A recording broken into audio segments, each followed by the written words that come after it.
Hi ನಮಸ್ತೆ ರೈತ ಬಾಂಧವ್ರೆ. 5 HP solar ಅಗ್ರಿಬೊಮ್ಮನಹಳ್ಳಿಯಲ್ಲಿ Nagaraj ಗೌಡರಲ್ಲಿ ಕೂರಿಸಿದ್ದೀವಿ ನೋಡಿ. ಇದು GS ಟಚ್ಚರು ಮತ್ತು ವಾರಿ ಪ್ಯಾನಲ್ಲು ನೋಡಿ, ವಾರಿ ಪ್ಯಾನಲ್ಲು ಮತ್ತು GS ಟಚ್ಚರು, ಅಮೃತ್ ಕಂಟ್ರೋಲರು ನೋಡಿ. ಫಿಟ್ಟಿಂಗ್ ಹೆಂಗೆ ಮಾಡಿದ್ದೀವಲ್ಲ ಚೆನ್ನಾಗಿ. ಇವಾಗ ನಿಮಗೆ ನೀರು ಬರೋದನ್ನ ತೋರಿಸ್ತೀವಿ ನೋಡಿ.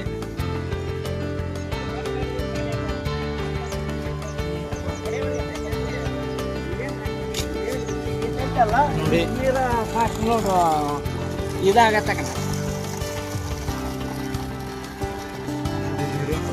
ರೈತರಿಗೆ ತೋರಿಸ್ತಾರೆ ಕೂಡ ನೀರು ದಪ್ಪ ಸರ್. ನೀರು ಹೆಂಗೆ ಬರ್ತೈತ್ರಿ? ನೀರು ಹೆಂಗೆ ಬರ್ತೈತ್ರಿ? ಸ್ವಲ್ಪ ಏನಾದ್ರು ರೈತರಿಗೆ ಏನು ಹೇಳಕ್ಕೆ ಇಷ್ಟಪಡ್ತೀರಿ? ರೈತರಿಗೆ ಏನು ಹೇಳಕ್ಕೆ ಇಷ್ಟಪಡ್ತೀರಿ ಹೇಳ್ರಿ. ನೀರು ಸಖತ್ತಾಗಿ ಬರ್ತೈತ್ರಿ. ಕರೆಂಟಿನ ತೊಂದರೆಗಿಂತ ಅನುಭವಿಸೋದು ಸೋಲಾರ್ ಭಾಳ ಉತ್ತಮ. ಹಾಂ ರೀ. ನಿಮ್ಗೆ ಹೆಂಗ್ರಿ ಇವಾಗ KFB ಚೆನ್ನಾಗಿ ಅನಿಸ್ತೈತೇನ್ರಿ? ಸೋಲಾರ್ ಚೆನ್ನಾಗಿ?